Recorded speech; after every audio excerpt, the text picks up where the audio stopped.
emhlabeni kubantu abathokozelwa nguye Jesu Kristu inkosi. Siyambonga-ke uNkulunkulu senibaningana kunasenkonzweni yokuqala sebefikile abaningi, siyabonga kakhulu ukuphepha kwenu ukuthi nifike niphephile, siyabonga uNkulunkulu kakhulu. Iyafuzisa le nto ka-YouTube bazalwane, ngizomxolela nje-ke siyancengana nale ndoda ehlezi laphaya, kufanele ngishiye ngibonile ukuthi inombolo esisebenza ngazo zihamba ngendlela efanele, ngoba uYouTube uyisibuko sebandla. Uma uYouTube uyisibuko sebandla, uma i-professionalism ingekho, kusho ukuthi lo bandla liyini lihlala.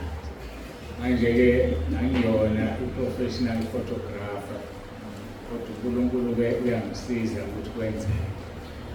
Ngiwazekiswa yilamalambu nje la usiwathenga izolo, ayashisa amalambu abhekile.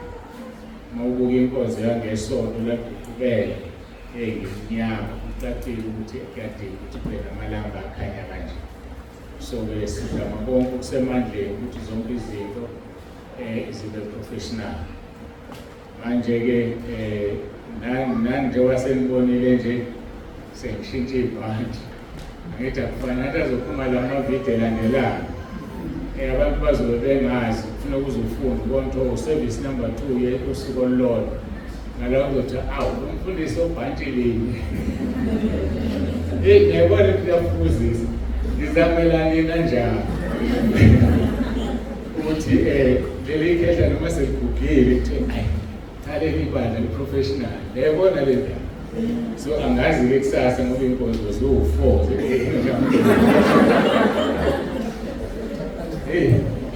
angazi kusho ukuthi-ke nizongithengela-ke izinto zokushintsha. Asidluleke lapho. Siyambonga uNkulunkulu kakhulu nani nonke senifakazile, noma ningafikanga-ke esikhathini ebesibekiwe, akuthoke ukuthi abanye abaqhamukanga. Uma ubheka i-program, akusekho ubufakazi bophinde bube khona ngenxa yobuningi bekhona, ukuthi uma uliyekilele ithuba uliyekilele. Isikhona-ke indawo ehlezi abantu abebefakaze ngempela siyigcwalise, labo lana abathathu beze nje abanye kakhulu abalemuva ngaphandle makwamahasha, noma uma ubona ukuthi uhlezi la ukhona ozizohlala ngapho beseduze ngaphambili. Ngangidineke mina ngisafunda kuthiwa abantu abanothi abahlala emuva. Manje manje balele uhlala phambili, is it that you are all naughty? Nonke nje andizigebe ngwane. Phela abahlala emuva abantu abahluphayo ababangumsindo benza yonke lento. So uma ufuna ukuyifundela eklasini hlala phambili, hlukana nalabantu ababangumsindo. So kumanike nize phambili abathandayo, ngaphandle kokuthi kuhlukumezela abanye, asicule kancane-ke nize phambili. Socula lephili. Ngimkhumbula uJesu umhlengi, ngimkhumbula amalanga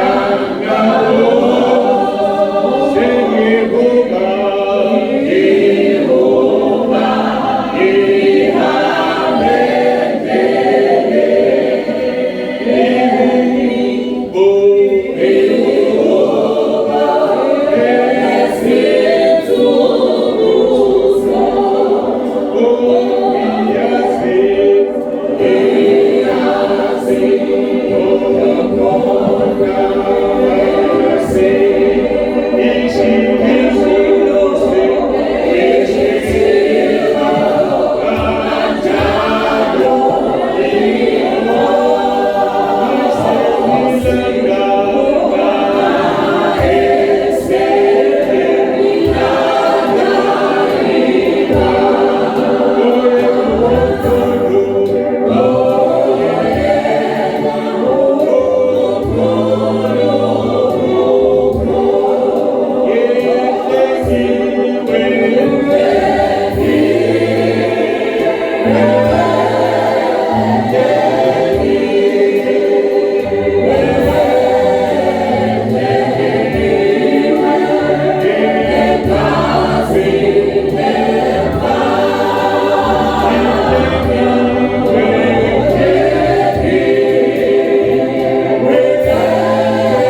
Siyabonga-ke uNkulunkulu kakhulu, samukele ubaba umfundisi uZulu suka emsebenzini.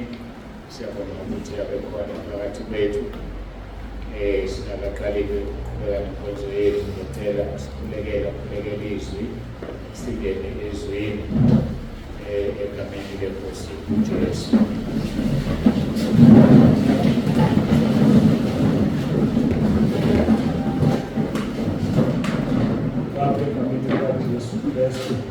Nangaleskhathi Nkosi ntambama, siyabonga uNkulunkulu wethu uthando lwakho Nkosi osipha lona. Siyabonga oyongcwele ukuthi Nkosi ukhona ukanye nathi. Baba wethu ongcwele, nanti izwi lakho Nkosi lizokwehla Nkosi ehlele emhlabathini ovundile. Baba wethu ongcwele, siyacela Nkosi ukulibiyele, ulivikele Nkosi, lingaphazanyiswa lutho. uNkulunkulu wami, ngiyafisa kakhulu Nkosi Jesu ukuthi ungalehla uthole lo mhlabathi uvundile. Baba wethu ongcwele, bese ibonakala ithelo sokuthi Nkosi limilile laphila umuntu. Namanje uNkulunkulu wethu siyakubonga ngegama likaJesu ophilayo. Ngiyacela Nkosi ukuthi ube nomntwana wakho Nkosi, yena Nkosi osinikile yena ukuba asifundise ngalokho Nkosi okusenhlizweni yakho. Siyabonga uNkulunkulu wethu, ngiyacela umbiyele, umvikele Nkosi ngezikhathi zonke ngegama likaJesu Kristu Nkosi yethu. Amen. Jesu Kristu.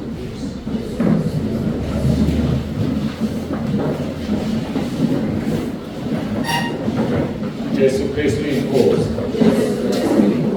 Siyabonga-ke uNkulunkulu wethu, siqhubeka-ke nenkonzo yethu part 2 noma service number 2, kodwa kuseyizwe elilodwa njengoba ngishilo siqale ekuseni. Sifunda sivula izwi Johana oqala chapter 2 verse 15 kuya verse 17. Kufundeka-ke kanje: ningathandi izwe nezinto ezisezweni. Uma umuntu ethanda izwe, uthando lukaBaba alukho kuye. Sikhulumile-ke lokho ukuthi asisasho ukuthi yise, angithi? Verse 16, ngokuba konke okusezweni, inkanuko yenyama nenkanuko yamehlo nokuzigabisa ngalokhu kuphila, akuveli kuBaba kodwa kuvela ezweni. Verse 17, izwe liyadlula kanye nenkanuko yalo, kepha wenza intando kaNkulunkulu uhlala kuze kube phakade. Jesu Kristu inkosi. Masike sigcine-ke sibukisane izwe nezinto ezisezweni okungamelwe uzithande, izinto okungafanele uzithande. Ngithintile kancane le ndaba, ngizokuyithinta-ke manje lapho kuMathewu chapter 8 uJesu eqeda 40 days. Lithi izwi leNkosi, uSathane wabuye wamiyisa entabeni ende kakhulu, wamkhombisa yonke imibuso yonke yezwe nenkazimulo yayo. Wathi kuye, konke lokhu ngizakunika khona uma uzwisa phansi ukhulekekile. Khona uJesu wathi kuye, suka Sathane, ngokuba kulotshiwe ukuthi wokhuleka eNkosini uNkulunkulu wakho umkhonze yena yedwa. uSathane wayesemshiya, bheka wafika ingelosi zamkhonza. Sichazile enkonzweni yokuqala sathi kunezinto ezisezweni ezivela kuNkulunkulu, kunezinto ezisezweni ezivela ezweni. La-ke kuleli passage elincane lezwi sibona uSathane ehlasela inkosi uJesu. Sikhulumile ngezinkwa ekuqaleni, ethi akaphendula izinkwa zibe aphendula amatshe abe izinkwa. Sisikhulumile-ke manje sibuka uverse 8. uSathane uthatha inkosi uJesu uyisa entabeni ende. Yazi lento lena uma uyilalela kahle ayikholakali, kodwa injalo. Enkonzweni yokuqala ngikhulume ngokuthi uNkulunkulu usenza amalanga bomlilo. Masinga amalanga bomlilo, uSathane namadimoni akasondeli kithi, kodwa uJesu uSathane uyasondela kuye ephume umlilo kade ku 40 days. Leti sifundisa ukuthi Uyakwazi uNkulunkulu ukudedela izimo ngoba efuna ukufundisa abanye abantu. Udedele isimo sokuthi uSathane aye enkosini uJesu ephuma ku-40 days fasting. Lento eyiqiniso ukuthi njalo uma uphuma emkhosini kakhulu omude, izilingo ziba ziningi yahlaseleka. Kufanele ukwazi lokho ngoba yikho into uSathane ayizonda njengomkhosi. Umkhosi ke sisho fasting kulabo abangazi. Uyayizonda lento uSathane, yingakho efake abantu esolweni through ukudla. Nabantu bayanqena ukuzila ukudla, umuntu acabanga ukuthi uzofa mayingadli. Ngomhla ka-1 January sizobe sidonsa 21 days sogcina mhla ka-31 December ukudla. Kodwa abanye bazohluleka, abangakaze bakwenze bazokwesaba. Kanti kwake kwafa bani in 21 days engadli? Ngisho 40 days ungadli awufi. Wena wedwa ozofake uSathane ukukhohlisayo ukuthi wesaba. Manje ke uSathane uthatha uJesu umuse entabeni ende. Okungukuthi uSathane uyakwazi ukuletha imbono kubantu. Babona izinto badideke bacabanga ukuthi uJesu uthi uSathane uma ukhuleka kimi ngizokunika yonke lento. Uma kungashonga ukuthi kusho uSathane uthatha istatement, ngempela uzovuka mzalwane nephupho ukuthi uNkulunkulu uthe angokukhuleka kuyo uzokunika yonke lento. Ngokuhlula ukuhlukanisa umoya ukuthi uNkulunkulu ngeke aliphambanise izwi lakhe. Uthi funani iqala umbuso wami Matthew 6:33 khona konke kuzonezelwa kimi. Akakazasho athi kuqakimi khona ngizokunika lokhu. Uthi funa umbuso wami okwakhe ukukunika ingcebo noma ngakuniki. Ngelinye ilanga ngihlasela omunye umuntu ekhaya lezwi. Uthi mfundisi senginikelile kuwe okweshuma ngibusiseki. Ngiyamkhuleka uRoma 10 wakho angisizakali. Ngiyasho ukuthi uJesu Kristu inkosi angisizakali, uyangi-accuse. Nangu uJesu uphuma ekuzileni ukudla uhlasela uSathane. Sididwa into eyodwa ukuthi izinto ukuze zenzeke kufanele zenziwe uwena, hayi uJesu. uJesu ehamba emhlabeni uthi ubantu mayebaphilise ukukholwa kwakho kukusindisile. Okungukuthi mina Jesu angenzanga lutho, I just observed your faith, and through your faith I had to do what I had to do. Ngakho ke wenza izinto through ukukholwa kwakho. Nokusindiswa kwethu mayokoba seEfesu chapter 2 lithi sisindisiwe ngokukholwa, nakho akuveli kithi ngomsebenzi. So ngiyekize ngithi ke mina uletha ukukholwa yenenza umusa. Faith plus grace is equal to salvation. So uma uzokholwa engakwenzela umusa ngeke usindiswe. Mayena kusithembisile ngaso sonke isikhathi ukunika umusa. Mayekunika umusa, the question is, do you have the faith to qualify you for salvation? Baningi abantu bakuthathela ukukholwa kwabo badlala ngakho. Bakholwa kubantu bathi bangoNkulunkulu, bakholwa emadlozini, bakholwa ezintweni ezingekho esikhundleni sokukholwa kuNkulunkulu ophilayo. UmaHebheru chapter 11 verse 6 lithi ngaphandle kokukholwa kukho ukumthokozisa. Uthokoziswa ukuthi wonke umuntu eza kuye, number 1 akakholwe ukuthi ukhona nokuthi ungumvuzi walabo abamfunayo. You have to believe ukuthi he is the reward of those who seek him. Mawumfuna uzokunika, akazuvela kuningi ngomfunayo. Manje akathengwa ngemali. Mawunikela okweshumi uthi uzokwenzeka izinto uyadlala. Uthenga uNkulunkulu ngemali, akathengwa ngemali. Isiliva negolide lingelayo. Umnika okweshumi ngoba kungokwakhe. Let us get that straight. Awumnika uNkulunkulu okweshumi ngoba uncenge into ethile noma ufundisa ubusizo. Uthi kuMalaki chapter 3 niyangiphanga sizwe. uthi ngivivinyele nibone ukuthi uma ninikela nikhipha okweshumi ngeke nginike isibusiso ngaphezulu kokwaneleyo. Kusho ukuthi already we are blessed. Ukuthi uyaphila ubusisiwe, ukuthi uyadla isibusiso leso, ukuthi ugqokile isibusiso. Awuniki okweshumi ngoba ufuna ukubusiswa, umnika okweshumi ngoba kungokwakhe. Yena uzothatha isinqumo sokubusisa noma ngakubusisa. Ukwazi ukuthetha isami. Mawukhipha okweshumi ngoba ukuthi ukhiphela ukuthi ubusiswe ungakhiphe entabeni endlu kaJehova kuyabonelela, ukhiphe endaweni wrong. Abakhiphe entabeni endlu kaJehova kuyabonelelwa abangafuni ukuphanga uNkulunkulu. Naye bese yalimela izwi lakhe. Mawuqhubeka ufunda uthi niyobonakala phakathi kwezizwe ukuthi nikhonza uNkulunkulu ophilayo. Athi ngiyovimba okudlayo. Umvuzo okhipha okweshumi. Hayi lokho okufuna wena. Ngikhipha okweshumi ngifuna ingane yami iphasi. Cishe ngalibiza ngegama leli bandla elikhipha o50 cent noma 1 rand.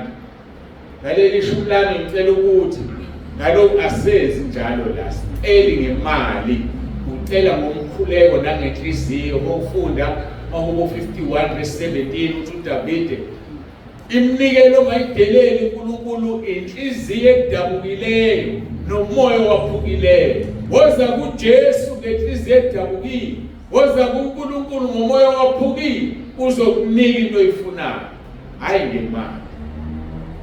Ingakho ngeke umfundisi wemali, angeke umfundisi weprosperity. Ngokutshela iqiniso nje lizokwenza uhlangane noNkulunkulu, hayi ngemali. Ayikathengwa njengemali. Ngabe sikhonza uNkulunkulu ocheap. What a cheap God that is bought by money. Hey, ngikuhluka bile. Uthi kuSathane, thatha uJesu umbeka phezulu. Whether wambeka physically noma umbono, but it's a sign ukuthi kunembono eqhamuka kuSathane. Ofuneka silalele. Kade ngikhuluma ekseni inkozweni yokuqala ukuthi nesihobho uSathane yabafaka abantu beqhume bethi iphuma esihobweni. Kade ukuthi ani khona abantu abaphuphayo baphupha ekuswithini bani so seswithweni ngempela cha. So imbono iqhamuka both sides. Yabona uma uguqu ukhuleka la uSathane ungapha uJesu ungapha, uSathane bese shesha aphendula umkhuleko wakho usuthola kuphendula uNkulunkulu. Akuhambi kanjalo. Ngake ngayisho lento ngelinye ilanga ukuthi kunomfundisi engaya kuye ngimazi njengekudala athe ngikhulekele bawumsibande ngifuna umsebenzi, hayi ngimkhulekele ngiqede sihlukane.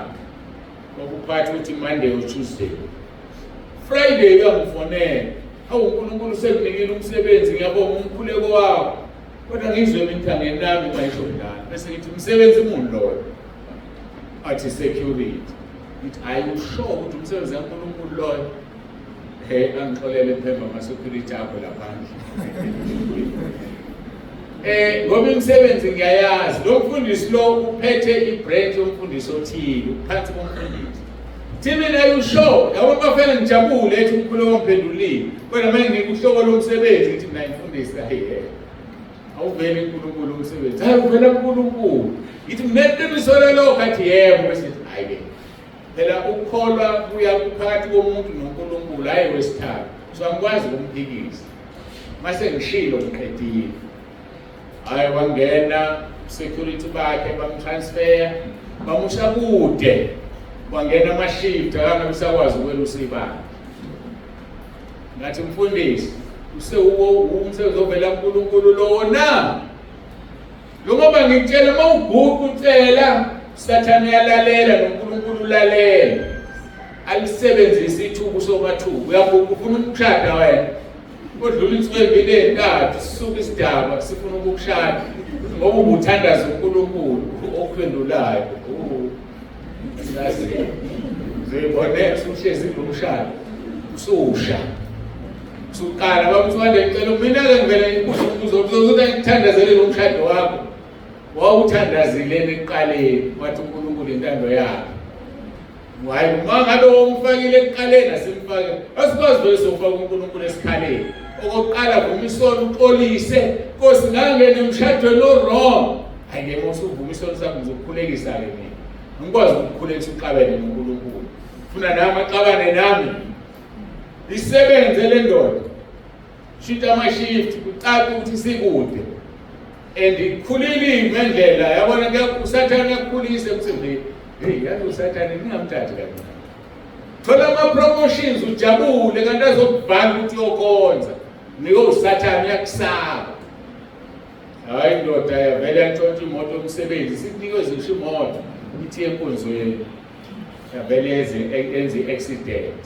Yaba i-right off imoto. Waxoshwa umsebenzi. OkaNkulunkulu omsebenzi bakuthandaza ubaba uNtsibane. Kodwa kushongo ukuthandaza ubaba uNtsibane ophendulile uNkulunkulu. Wena uSathane ukhona ulalela uzokuphendula. Lokho kufuneka ukwazi ukufunda. Khona okujulile. Ngakuthathi kalulu ngakuthathi kancane. Yikho ngilokhu ngibhizelele. Hlala ezwini. Ngoba uma usezwini uzokwazi ukunderstand eziyizinto ngokuhola umoya kaNkulunkulu. Okholwa njengokusho kombhalo iswini sakhe lobhobhoza imfula yamanzi aphilayo. Mthathe uSathane ambeke entabeni uJesu. Athi konke lokhu ngizokunika khona uma uzwisa phansi ukhulekekile. Kanti ubani uJesu? Mina ngiyabangala mina ukuthi kanti ubani uJesu. Mawufunda abaseKolose chapter 1 verse 16-23 kuthiwa ngokuba kwadalelwa kuye konke lento uSathane athi uzomnika yona yadalela uJesu. Ngiyabona uSathane ukuthi isilime esinjani. Kodwa uyababamba abazalwane abangafuni ukufundiswa. Athi uSathane ngizokunika umshado. Unawo uthatha uSathane umshado waNkulunkulu yena washadisa umshado oqala kaNoeva. Sathane ngufuna wakho, ngifuna uvele ezulwini. Kodwa uzokuthembisa akunike futhi. Akunike lento oyifunayo. Ufuna isidudla uzokunika isidudla. Ufuna isilenda akunika isilenda. Kodwa uyisola kusasa. Futhi washadelana nalomuntu. Lithi izwi lenkosi ngokuba kwadalelwa kuye konke, for in him all things were made or created. Lithi okusezulwini okusemhlabeni okubonwayo nokungabonwa nokuba kuyizihlalo zobukhosi nokuba kuyimbuso nokuba kuyizikhulu nokuba kuyiziphathimandla konke kwadalwa ngaye kwadalelwa ye yonke into edaliwe idalwe ngoJesu idalelwa uJesu. Kanjani na ngithi uNkulunkulu izinto idale ngezwi wathi kube khona ukukhala izwi ulizwi uJesu. So izonke izinto zidalwe ngaye zadalelwa yena. Yini pho uSathane azomnika yona angenayo? Uma lithi izwi lenkosi uma nikuKristu nisidalwe esisha, it means everything that Jesus owns is ours. Pho yini wena unaka izinto zesho izinto zaSathane? Ngoba when you have got more than what uSathane enakho because ungokaNkulunkulu uphila kuwe uJesu. Sididwa yini ubani? Into engenamsebenzi. Ufuna imoto. Imoto unayo ukuthi awuyiboni. Ufuna umuzi omuhle unawo ukuthi awuboni uhleze emjondolo. Mhlawumbe futhi uzohlala uzufe. Bese ungena emzini omuhle ngale kwethu. Ngoba uma lejokodo lidilizwa sinesakhiwo. Manje sihlushwa into engenamsebenzi ake sifuna umbuso kaNkulunkulu. Kuthiwa-ke noma kuyimibuso noma kuyizikhulu noma kuyiziphathimandla konke kwadalwa ngaye kwadalelwa yena. All things were created through him and for him. Bese kuthiwa yona inkosi uJesu ingaphambi kwakho konke nezinto zonke zimi ngayo. And in him all things consist. Zonke izinto zimi ngaye. Yena kabe seba inhloko yomzimba ngishibanda ekuqala izibulo kwabafileyo. Izibulo kwabafileyo akukho noyedwa owake wavuka efile ngaphandle kukaJesu. uJesu waqala ukuvuka izibulo labafileyo. Sonke thina sothi masivuka sobe sifuza uJesu athi umpostoli Paul, ngiyawutuba umzimba wami. Ngikhohlwa ungasemuva ngizendulela kongaphambili. Ukube kungenzeke ngikubambe lokho engakubanjelwayo okungukuvuka kwabo. Yazi ukuthi the goal is the resurrection. Konke lokho okunye asinandaba nakho. Sifuna ukuvuka kwabafileyo ngoba ilokhu uJesu asibambela khona. Okungale kokuvuka kwabafileyo injabulo engachazeki. Baningi bazokholwa kodwa ngeke bavuke kwabafileyo. Igoal ukuvuka kwabafileyo. Uzovuka yini kwabafileyo na? Mayisebuye lana ibandla lakho. Ngoba mayisebuye lithi izwi lenkosi abalele eqala ibona bayovuka. Uma thina sisaphila bese siyaguquka. Sithole imizimba emisha bese sihlangana emafwini inqola yezulu. Funda amahubo 104 verse 3 mangaphazama. Lithi wenza amafa beyinqola yakhe. NoJesu ehlwithe yaphezulu wahamba ngefu. Nathi masesihamba sohamba ngefu.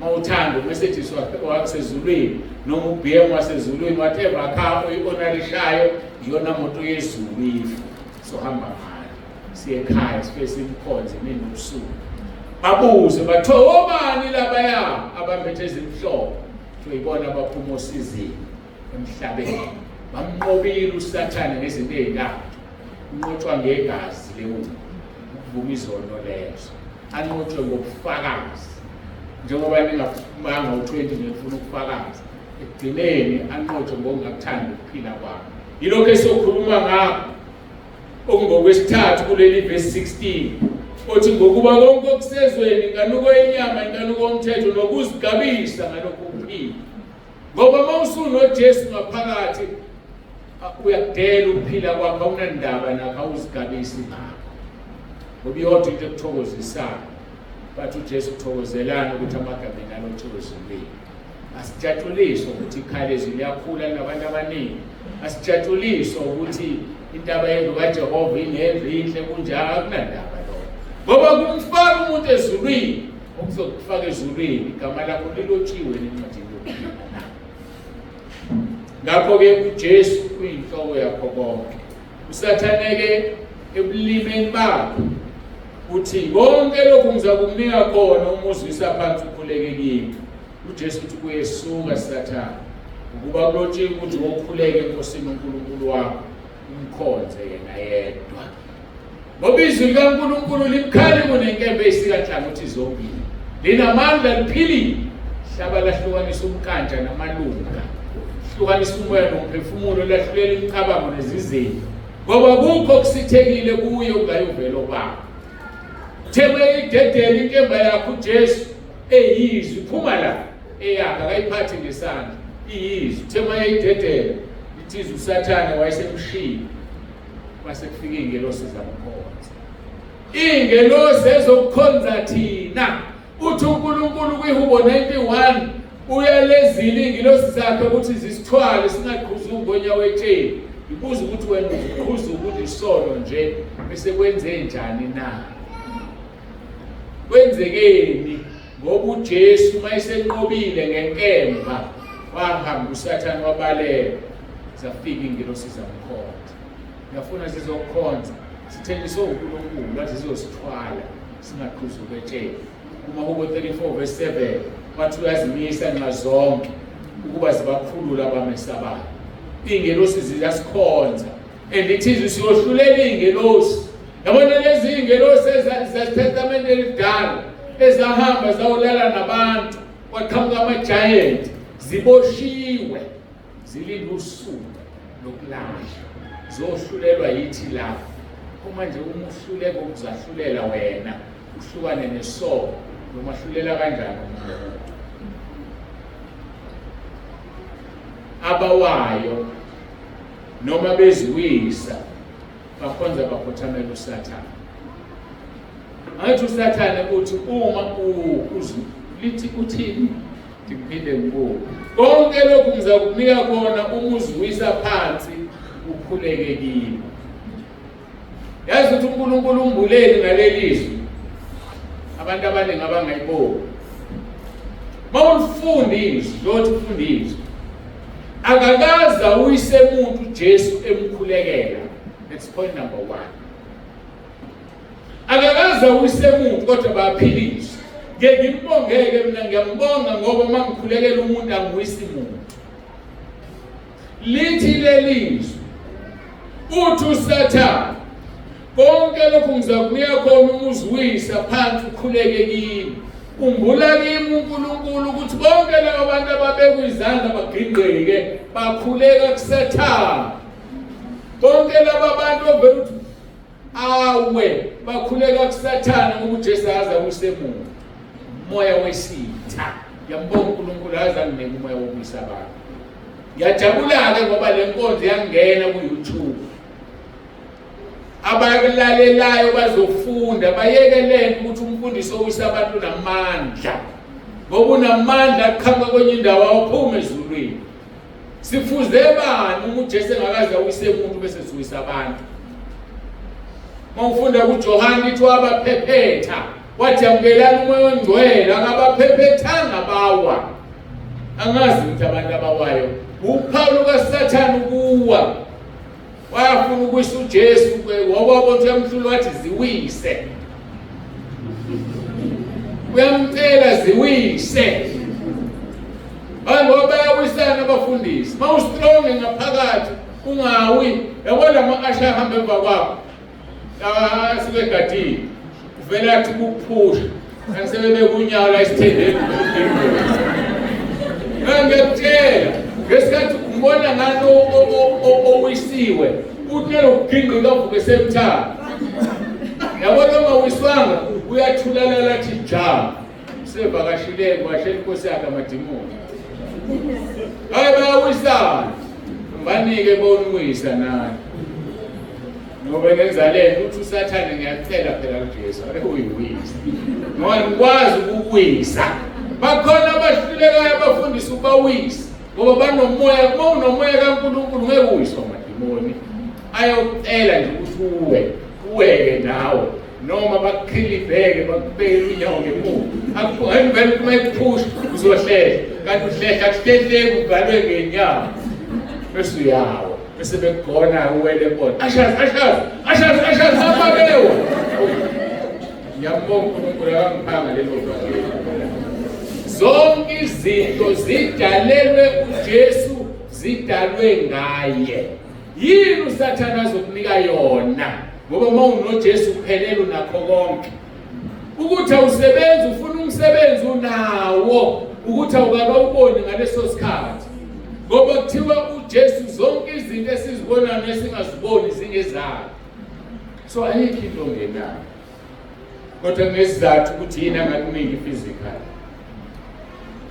ngokuba-ke kwaba kuhle kuNkulunkulu Baba ukuthi ukugcwala kwakhe akufake endodaneni yakhe so uma unoJesu noNkulunkulu uphelele kuwena nokuba ngaye uJesu abuyisane nakho konke esenzile ukuthula ngegazi lesiphambano sakhe having made peace through the blood of his cross yebo ngaye uJesu nokuba kuyizinto zasemhlabeni nokuba esezulwini nani-ke ekade ningabafokazi nezithe engqondweni ngemisebenzi emibi kunenzile ukuthi nibuyisane ngegazi lendodana yakhe nokho kuverse 22 nokho manje usebuyisene nani emzimbeni wenyama yayo ukuba ngokufa ukuba nimise ningcwele ningenasihla nacala phambi kwakhe nansi into ayifuna uNkulunkulu ufuna sibe ngcwele singabi nasisihla ungabi nacala phambi kwakhe ubona uma wenze leyo watshela uAbraham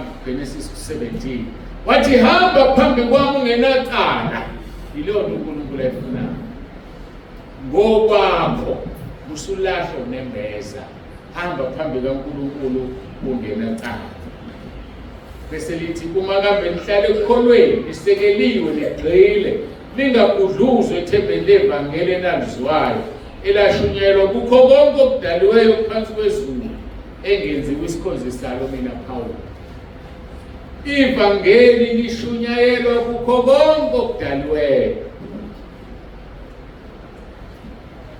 into edaliwe nje khona lishunyayeliwe ivangeli yabo njengamanje njengoba ngimi la phambi kwenu lama-light angikhanyisile awadalanga uNkulunkulu kodwa izinto eziwenzile zadalwa uyena okuwukuthi ayangizwa ukuthi ngithi lama-light azofakaza ngelinye ilanga athi sibani wawukhona. Ngeke ngayichaza le nto ngelinye ilanga, mhlawumbe uyichaza enkonzweni zabasha ukuthi yonke into edalwe uNkulunkulu iyabhala. Uma kuthiwa ngosuku lokudina incwadi zavulwa, yabona lezi ndonga lezi zakhiwe ngenhlabathi edalwe uNkulunkulu, ziyabhala ukuthi kuyashunyayelwa wena ulele, kuyashunyayelwa wena uyahleka, kuyashunyayelwa wena uyakhuluma, uyahleka, ukhuluma uthanda ukukhuluma nomngane wakho, awuyilaleli inkonzo. Ngifuna ngikutshele ngesathi ukukhuluma nokukhuluma nawe uyamphazamisa uconcentrate. Futhi uJesu maye kuloyiphi ubekuseziza ngaye ngcono uboshwe itshela ukusile entanyeni aphonse ekujuleni kolwandle. Uzokhala wena ubona izinto zingakulungeli kanti uphonse ekujuleni kolwandle ngeke uphinde ulungelwe lutho.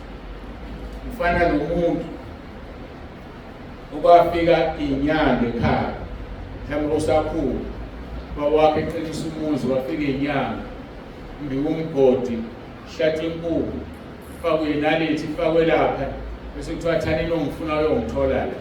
Iyakulimaza leyo nto, ekulungelwe lutho ngoba ngisho usu-aplayela umsebenzi. Ufuna wena lapha emgodini lomsebenzi, ufanele wathi ukufuna ukuthola la, ufuna umsebenzi nawe uyakufuna ukuthi ufuna emgodini. Yikho ungasebenzi, vuma isono sakho, wathatha ukuphila kwakho ayokungcwaba emgodini uphile, wakufaka nenkukhu enenalithi. Uyafika umsebenzi ufuna ukuqasha ugwazwe izinalithi zenkukhu, usale kanjalo. Uyakhula ufuna ukushada, uyayithola indoda iyakuhlupha, hayi ngoba ikuhlupha, igwazwe izinalithi zenkukhu. Uthola inkosikazi iyakuhlupha, iyaphuza, ihamba ilala, hayi ngoba ihamba ilala mayingakwayo ihlathwe izinalithi engayiboni ngoba wena usemgodini. Phuma emgodini, uvuma izono zakho, sikukhulekele, sikulande la uboshwe khona ngoba uboshiwe. Abantu abaningi bayikubalekela inkonzo yokuvuma izono, kanti that is the only genuine deliverance. Ngakhohlisa umfundisi athi wozani la nonke nithola i-deliverance, deliver kukuphi? Ngoba akazi ukuthi uphuma kuphi wena, akakwazi umsemgodini, akakwazi noma ukudeliver kuphi. Wena kufanele ukhuluma ukuthi ngikuphi. Ngihamba umgodi ngathi ngifuna uyongithola la, sokhuleka-ke thina sikulande emgodini. Mhlawumbe kudala wafa umathamba amhlophe ngoba khona iyakuhlukumeza, wafisa ukuyibulala, kwelikamoya ufile, awulungelwa lutho nje ngoba wafisa ukuyibulala. Khuluma ngikukhulekele, ngikuvuse ngegama lenkosi uJesu. Senza izinto singanaki kanti uyazingcwaba uphila. Ngake ngayixoxa le evuka manje uNkulunkulu ukuthi ngiyikhuluma, bazoyikhumbula abanye. Umfana wafika la, noma insizwa yafika la, kusho ukuthi ngiyacabanga, ngihlale ngicabanga ukuthi uNkulunkulu ayinceke intshumayelo ngoba le nsizwa yafika yakhonza yakhonza kanye yahamba. Ngazi noma le nsizwa yayazi yasenseleni, yafika la le nsizwa kuma inkonzo ngicela ukubona bakuNsibande, hayi ngihlala uNsibande nginenkinga la. Inkinga le mosuyibheka iyamangalisa. Nginengane bakuNsibande, angishadile nonini. Noma wathi ngina 8 years 10 years ihlale kumdida lokho angazi. Njalo mayelethile umama wayizongibona nginelokuyigona ngikhale inyembezi. Inkinga yami ileyo, awudoda. Inkinga ileyo nami angazi ngithini, ngithandaze ngenhliziyo. Nkosi ngithini ke kulo muntu? uNkulunkulu wami uthembekile, abesethi mbuzo ukuthi ngesikhathi unini ekhulelwe wenzani? Bese ngiyabuza, ndoda wenzani ngesikhathi ukhulelwe? Athi hawu uNsibande utshela ubani? Ngithi ngitshela ubani ini? Ngathi sekuyasabela ukuthi wenzani, usecabanga ukuthi ngishilo ngingakaze ngisho.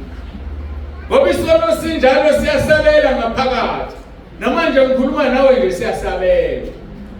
Uzophuma la uthi ngikhulume ngawe naze ngisho ukuthi ngawe nakwazi. Sono sakhe saziyo, siyasabela. Mina ngaze ngithola ukuthi kwenze njani mfana uthi hayi ngesikhathi sithandana nentombazane sasifunda isikole sibancane yakhulela. Sabona solahlekelwa ikusasa. Ngazama imali ngayithola. Ngamthuma. Ngathi akaye empangeni. Angizisho indawo yakhe. Uqhelile wona. Ayofuna leli philisi lokukhipha isisu. Mahamba nangempela. Ubona labo bantu bethaza asiyancipha lamadvelo. Ufike uye khona unika iphilisi. Waya ufike walithola waliphuza. Wathula ukuthi ufike ekhaya libe liphuma. Iphume ingane, wafike ekhaya ingane yangaphuma. Sengayibona ukuthi akulungi, wayithumela ophongolo. Umnika imali. Thatha naye imali shona ufika nasophongolo waliphuza iphilisi. Uthi ufike ekhaya libe liphuma kwenzekani. Sengayibetha ukuchaza kanjalo yasekukhulumiswa ukhuluma uNkulunkulu. Ngathi ngitshela ukuthi le ngane yakhe wayibulala. Ukuthi iyaphila. Iphila ngoba mina nginenhloso ngayo. Yikho-ke maye igone ekhala inyembezi ngoba kwekamoya ugona umoya ade ayibulale ingane yakhe. Ngamtshela. Ngasexolisa. Ngamkhulekela wahamba. Aliphelanga iviki nina wayiletha ingane. Wamfonela ukuthi ngiyaqala babonisa ibandla selungane yami yabakhona ukuyigona ngijabule emakhaya. Ngokunjani sivukile. Wenzani ke wena? Wahoshula isisu. Wabulala ingane yakho. Wafisa nje noma wena uqobo lwakho mhlamba uphili kungalungelwa lutho. Ngoba yathi maye kwendama inkinga wathi ngcono ngife. Osuswela amandla okuzibulala ngoba uyibhala udlala. Kodwa kwelikamoya ufile. Umisono sakho ngikukhulekela uphile izinto zakho iqonde ngqo njengothi lo mkhono. Mina ke ngikukhuluma iqiniso ngoba isikhathi sami ngisaphila ngisazi singakanani. Angifuni ufike ngithola icala lapha nje. Athi uNkulunkulu ngakunika abantu abasha.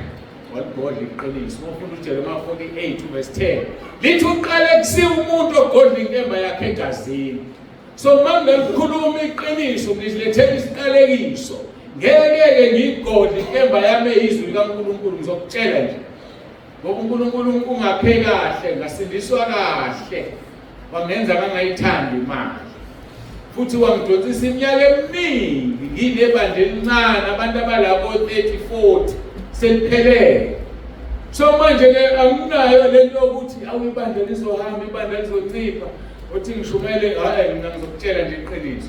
Ngoba noma ungasala nabantu ababili masiye ezulwini nabo umqhele wami mkhulu. So ke ngizolisho nje iqiniso ngeke mina ngikhohlise. Wenze njalo ukusathana ubona ayingangayi wabalela. Ake sifundeke nathi ayikho into ozoyinika usathana engeyakhe. Uthatha izinto zikaNkulunkulu wazenze ezakhe bese uyakunika. Ayikho into akunikeza. iBhayibheli lize lisho lithi ofume othola umfazi ufumene umusa kuNkulunkulu. Ngisho unkosikazi umthola kuNkulunkulu nendoda uyithola kuNkulunkulu. Yonke into ngisho ukugqokile manje uthole kuNkulunkulu ukuthi awuboni. Yiniko zoyinika usathana sizomkhonza uzumjabulisa umjabulisela.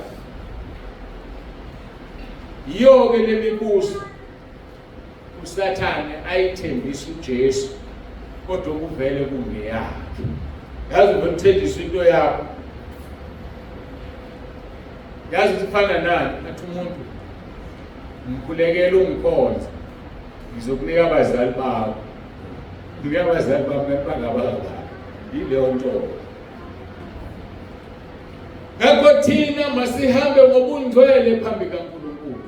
Bese Roma 8:16-17 lithi yena lo moya ufakaza kanye nomoya wethu ukuthi singabantwana bakaNkulunkulu. Masihamba ngobungcwele sifuze yena ngoba yena ungcwele. Uthi bani ngcwele ngoba mina ngingcwele. Uma ke singabantwana sizindlalifa futhi izindlalifa zikaNkulunkulu izindlalifa kanye noKristu. Uma phela sihlupheka kanye naye. Ngazalwane sizohlupheka asizubuza. Ngakhohlisa ivangeli leprosperity. Aya sizubuza. Inhlanhla nje uNkulunkulu mayikwenze wabusa wena. Kodwa ke wogada. Ngiyakusaba ukubusa. Ngoba ngenzeka ukuthi ubusa nje uNkulunkulu ukwenza njengesiceli. Isiceli wasabusa amaqeda osifaka esibogweni. Ngoba ukubusa ekunikeze sona kwakungekhona okwaso kwakungokuthi akanakulazana. Mhlambe wena ubona izinto zihambela kahle nje kanti inkinga yakho awuboni uLazaro uNkulunkulu akunikela lento ukuthi umondle.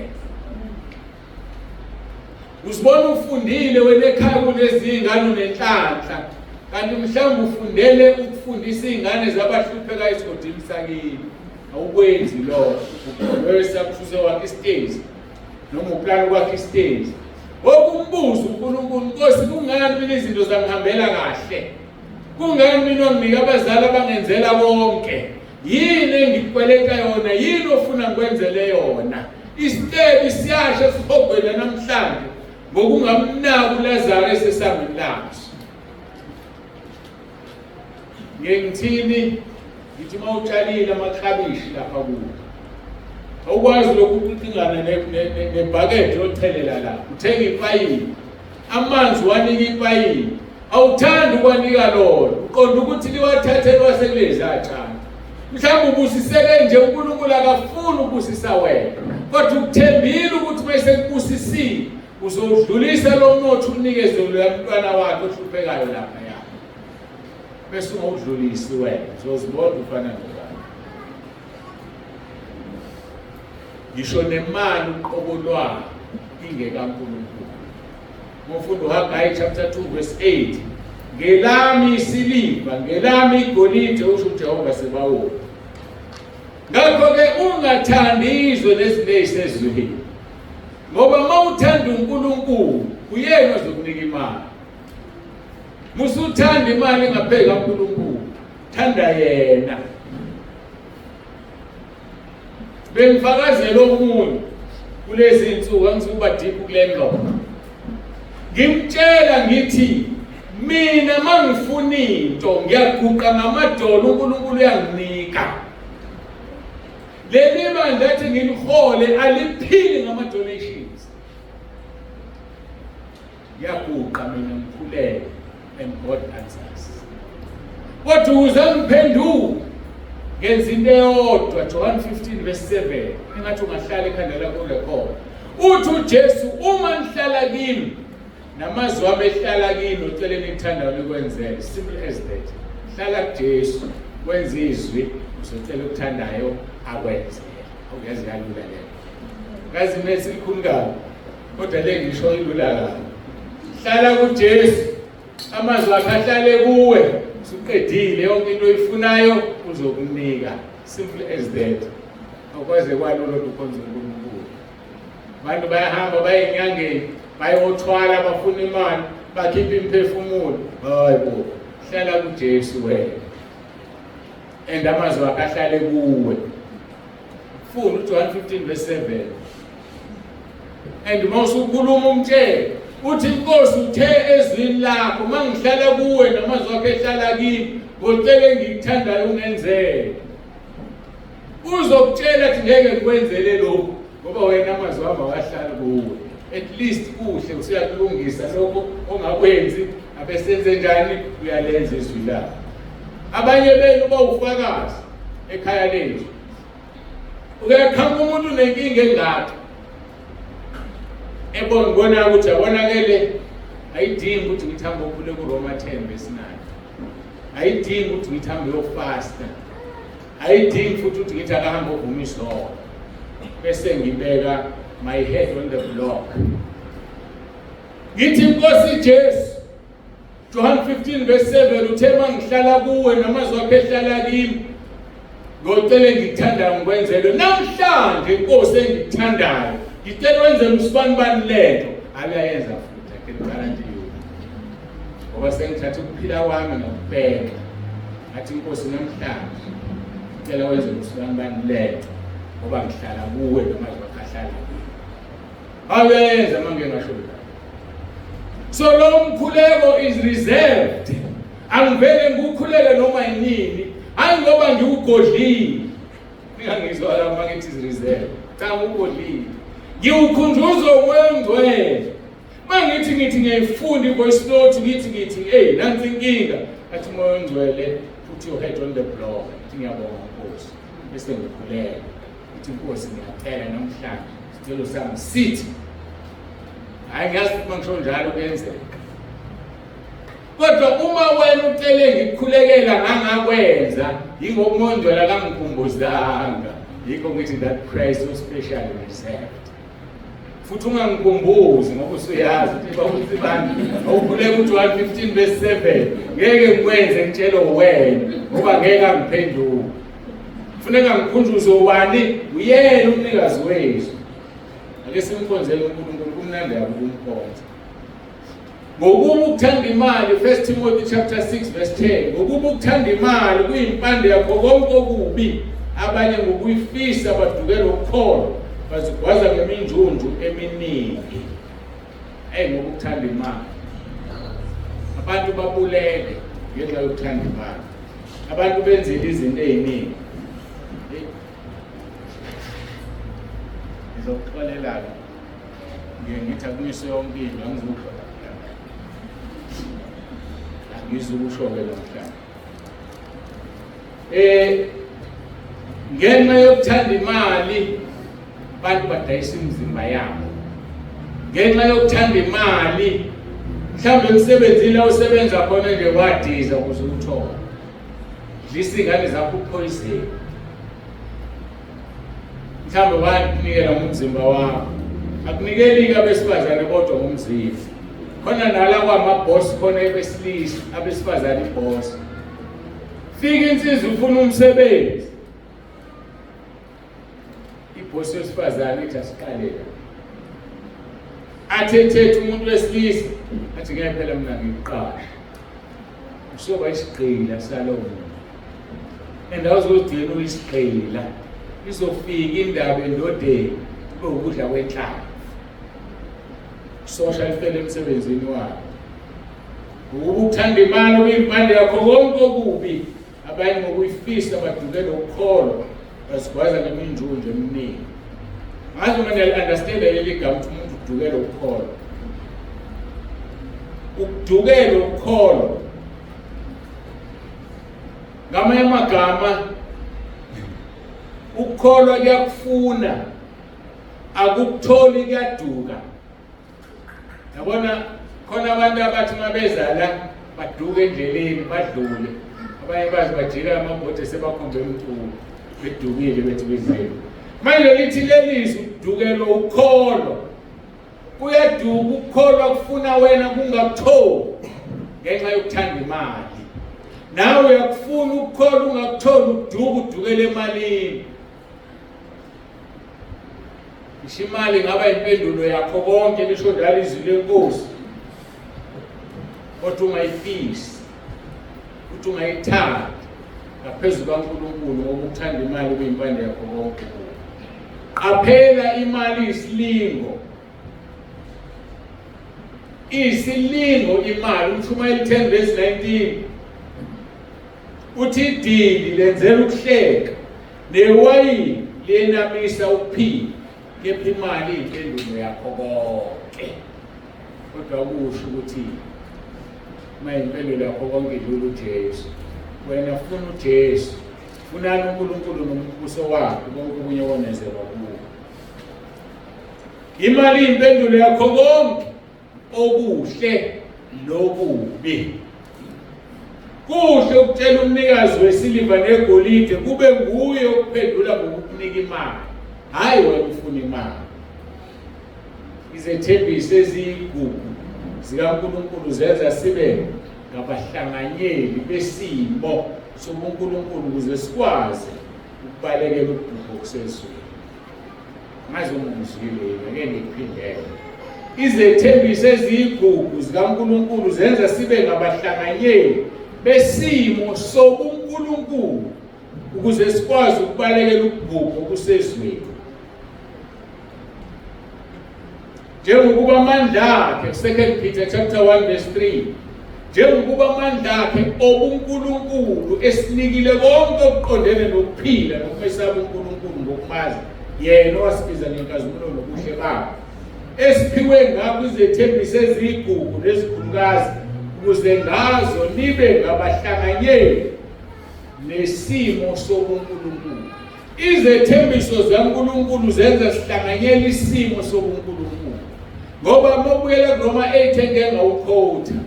Lithi sizindlalifa zikaNkulunkulu uma sihlupheka kanye noJesu. Those are the terms and conditions, T's and C's. Hlupheka kanye noJesu, uzoba umhlanganyeli kanye naye udle ifa likaNkulunkulu. Ngakho-ke uNkulunkulu usinika izethembiso ngazo sihlanganyela isimo sobuNkulunkulu ukuze sibalekele ukubhubha okusezweni, sibalekele izinkanuko ezisezweni, ngoba konke okusezweni akuveli kuNkulunkulu baba.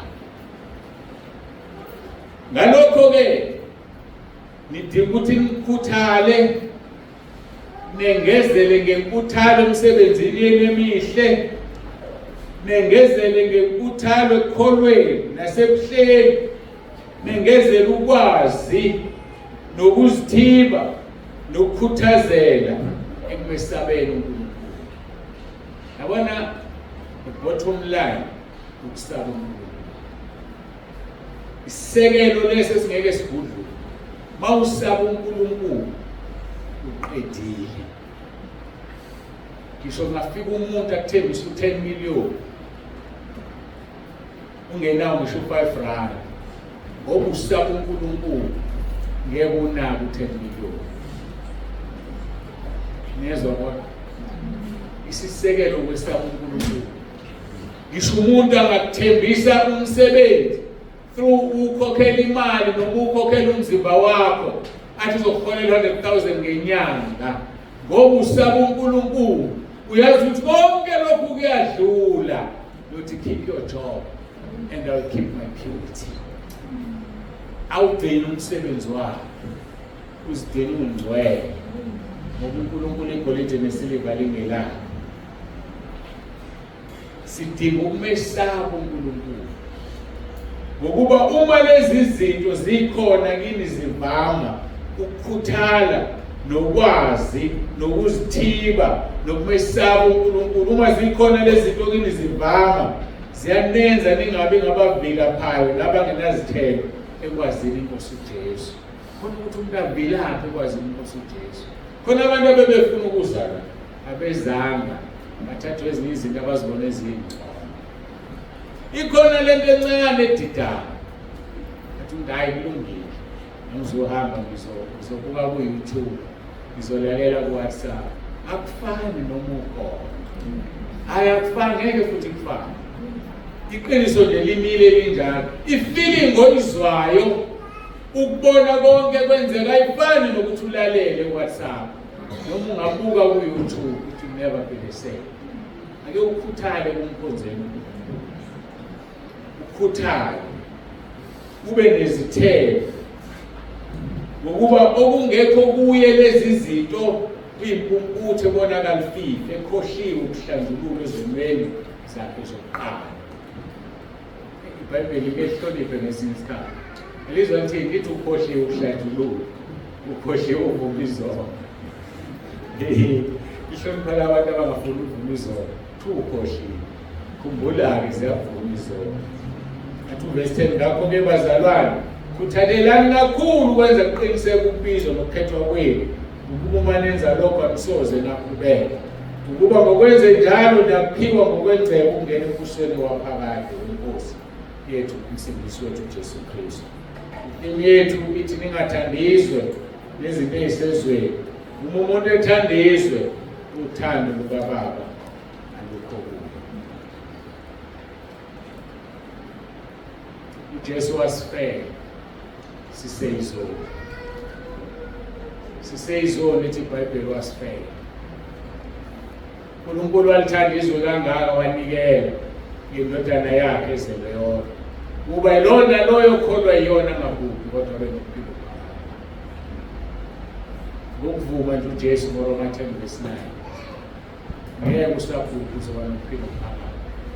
Ngokungafuni ukuvuma uJesu ngoRoma 10:9 ukuthelo kaNkulunkulu lihlezi phezu kwakho. Esodwa kwizelelesi samvuma uJesu ukuthi uyinkosi, wathi namhlanje uzoba nawe eparadise. Sisenkonzweni zabasha, kodwa sibamba ulayini wokushiya lo mhlaba. Ubani ophambili? Kulula ukuthi nithi hayi leli khehle liphambi kwethu ngaselidala, kanti mhlawumbe wena sikubambile ulayini asiboni ukuthi ubani ophambili ubani usemuva. Kodwa iqiniso lithi akekho ozokumela othi njengempethe. Siyahamba sihlezi la. Mawafika endaweni yohamba, mawafika emhlabeni, you will have to pack your things and leave the earth. Uma wafika kini, angisazi isibongo sakini, yazi ukuthi uyohamba. Abanye bahamba begana bayothatha esinye isibongo, abanye bahamba besishiya isibongo leyangale komunye umhlaba la ibongo zingasebenzi khona. Mawafika endaweni yohamba, angithi sifikile namhlanje sihamba ngomsombuluko akithi kunjalo. Mawafika ebandleni yohamba, mahluko ukuthi yohamba ushiya ibandla noma yohamba ukusuka ekhaya ezulwini. So kufanele wazi ukuthi uma ngafika so sifikile-ke sonke la emhlabeni, iqiniso lithi siyohamba. Mhla uhamba wena uyoyaphi na? Sikhuleke kuRoma 10:9, abathandayo khuleka kanye nami bamvuka uJesu namhlanje.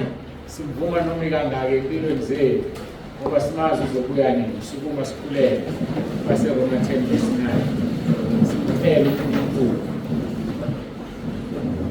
simnxuse uNkulunkulu ukuthi asike sikulunga. Ngokuthi uverse 10, uma ukholwa ngenhliziyo ukuthi uNkulunkulu wamvusa uJesu kwabafileyo uyasindiswa, kuba ngokulunga. Ngeke sikhuleke lishe emva kwami, siphakamise izandla. Nkosi Jesu, ngiyavuma ngomlomo wami ukuthi uyinkosi.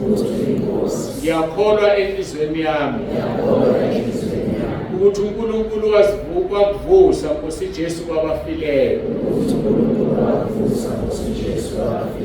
Ngiyakhuleka egameni lakho Nkosi Jesu ukuba ungisindise. uSathana ngimfuni, amadimoni ngiwafuni. Ngiyacela Nkosi Jesu uphathe impilo yami,